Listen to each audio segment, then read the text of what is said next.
ಕಾಪಿರೈಟ ನಿಯಮಗಳನ್ನು ಉಲ್ಲಂಘಿಸುವುದು ಕಳ್ಳತನ ಪಾಪವಿದೆ.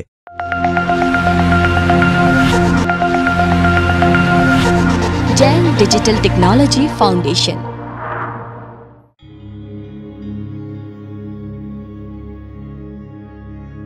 ಲೋಕ.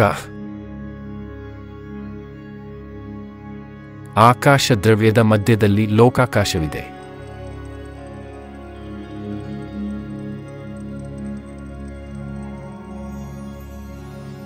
ಲೋಕಾಕಾಶದಲ್ಲಿ 3 ಭಾಗಗಳಿವೆ: ಅಧೋಲೋಕ, ಮಧ್ಯಲೋಕ ಮತ್ತು ಊರ್ಧ್ವಲೋಕ.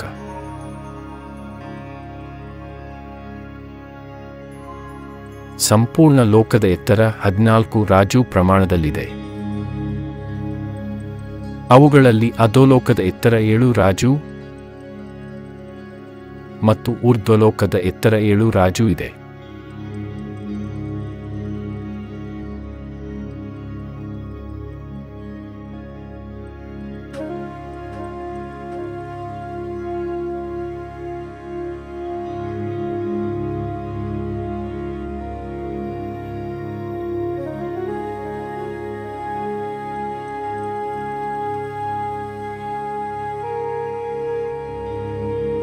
ಇದರಲ್ಲಿ 1,40,000 ಯೋಜನಗಳ ಪ್ರಮಾಣದ ಸುಮೇರು ಪರ್ವತವಿದೆ ಮತ್ತು ಅದರಷ್ಟೇ ಮಧ್ಯಲೋಕದ ಎತ್ತರವಿದೆ.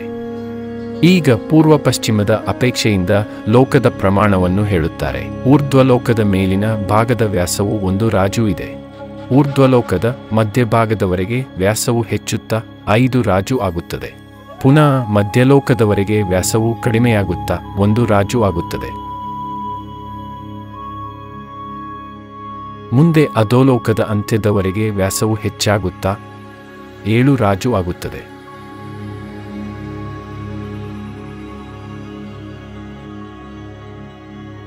ದಕ್ಷಿಣ ಉತ್ತರದ ಅಪೇಕ್ಷೆಯಿಂದ ಲೋಕದ ಪ್ರಮಾಣವು ಎಲ್ಲ ಕಡೆಯೂ 7 ರಾಜು ಮಾತ್ರ ಆಗಿದೆ. ಈ ಪ್ರಕಾರವಾಗಿ ಸಂಪೂರ್ಣ ಲೋಕವು 343 ಘನ ರಾಜು ಇದೆ. ಎಲ್ಲಿ ದಕ್ಷಿಣ ಉತ್ತರ ಲೋಕದ ಪ್ರಮಾಣವು 7 ರಾಜು ಇದೆಯೋ ಸರಿಯಾಗಿ ಅದರ ಮಧ್ಯಭಾಗದಲ್ಲಿ ತ್ರಸನಾಡಿ ಇದೆ.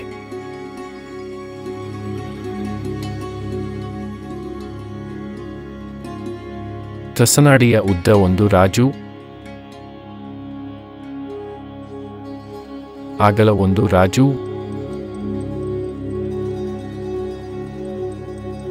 ಮತ್ತು ಎತ್ತರವು ಸ್ವಲ್ಪ ಕಡಿಮೆ 13 ರಾಜು ಪ್ರಮಾಣವಿದೆ.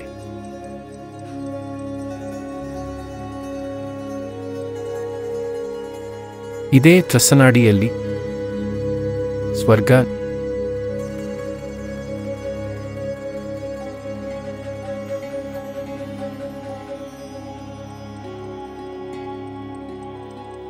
ಮಧ್ಯಲೋಕ,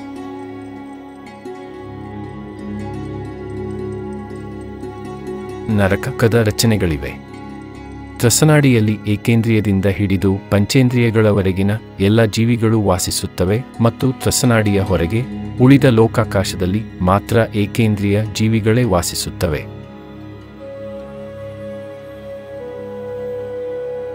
ಅಧೋಲೋಕದ ಕೊನೆಯಲ್ಲಿ 1 ರಾಜು ಎತ್ತರ ಪ್ರಮಾಣದ ತಳಭಾಗವಿದೆ.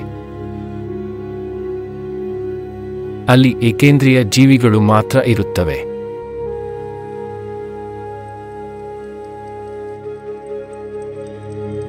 ವಾತವಲಯ. ಯಾವ ಪ್ರಕಾರ ಮರವು ತೊಗಟೆಯಿಂದ ಆವೃತ್ತವಾಗಿರುತ್ತದೆಯೋ ಅದೇ ಪ್ರಕಾರವಾಗಿ ಲೋಕವು 3 ವಾತವಲಯಗಳಿಂದ ಆವೃತ್ತವಾಗಿದೆ. ಸುತ್ತುವರೆದಿರುವುದರಿಂದ ವಲಯ ಮತ್ತು ಅವುಗಳು ವಾಯುವಿನದಾಗಿವೆ, ಆದ್ದರಿಂದ ವಾತ. ಇದರಿಂದಾಗಿ ಅವುಗಳನ್ನು ವಾತವಲಯ ಎಂದು ಕರೆಯಲಾಗುತ್ತದೆ. ಆ ವಾತವಲಯಗಳ ಹೆಸರುಗಳು ಈ ಪ್ರಕಾರವಾಗಿವೆ. ಮೊದಲನೆಯದು ಗನೋದದಿ ವಾತವಲಯ, ಎರಡನೆಯದು ಘನ ವಾತವಲಯ ಮತ್ತು ಮೂರನೆಯದು ತನುವಾತವಲಯ. ಗನೋದದಿ ವಾತವಲಯವು ಗೋಮೂತ್ರ ಸದೃಶ ವರ್ಣದ್ದಾಗಿದೆ. ಘನವಾತವಲಯ ಮುಂಗ ಅಂದರೆ ಹವಳ ವರ್ಣದ್ದಾಗಿದೆ.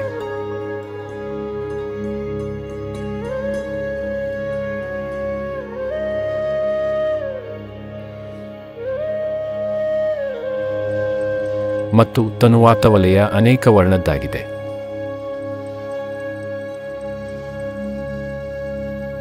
ಲೋಕ ಮತ್ತು 8 ಪೃಥ್ವಿಗಳನ್ನು ಪ್ರಥಮ ಗನೋದದಿ ವಾತವಲಯ, ನಂತರ ಘನವಾತವಲಯ, ಆನಂತರ ತನುವಾತವಲಯವು ಕ್ರಮವಾಗಿ ಆವರಿಸಿವೆ. ಲೋಕ ಗನೋದದಿ ವಾತವಲಯದ ಆಧಾರದಿಂದ ಇರುವುದು. ಗನೋದದಿ ವಾತವಲಯ ಘನವಾತವಲಯದ ಆಧಾರದಿಂದ ಇರುವುದು. ಘನವಾತವಲಯವು ತನುವಾತವಲಯದ ಆಧಾರದಿಂದ ಇರುವುದು. ತನುವಾತವಲಯವು ಆಕಾಶದ ಆಧಾರದಿಂದ ಇರುವುದು. ಹಾಗೂ ಆಕಾಶವು ಸ್ವತಃ ತನ್ನ ಆಧಾರದಿಂದ ಇರುವುದು. ಈ 3 ವಾತವಲಯಗಳ ಉದ್ದವು ಲೋಕದ ಆಕಾರಕ್ಕೆ ಅನುಗುಣವಾಗಿದೆ. ಅರ್ಥಾತ್ ಪೂರ್ವ ಪಶ್ಚಿಮವು ಅಪೇಕ್ಷೆಯಿಂದ ಉದ್ದವು ಹೆಚ್ಚು ಕಡಿಮೆಯಾಗುತ್ತಾ ಇರುತ್ತದೆ ಮತ್ತು ದಕ್ಷಿಣ ಉತ್ತರದ ಅಪೇಕ್ಷೆಯಿಂದ ಅಗಲವು ಸರ್ವತ್ರ ಸಮಾನವಾಗಿರುತ್ತದೆ. जय जिनेंद्र, थैंक यू. दान धर्म की महिमा से प्रभावना ही होती है.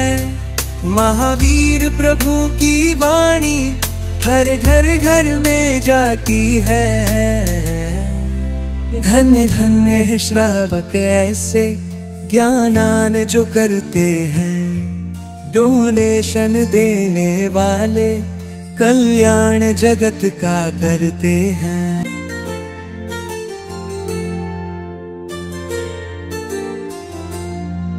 धन्य धन्य है श्रावक ऐसे ज्ञानदान जो करते हैं.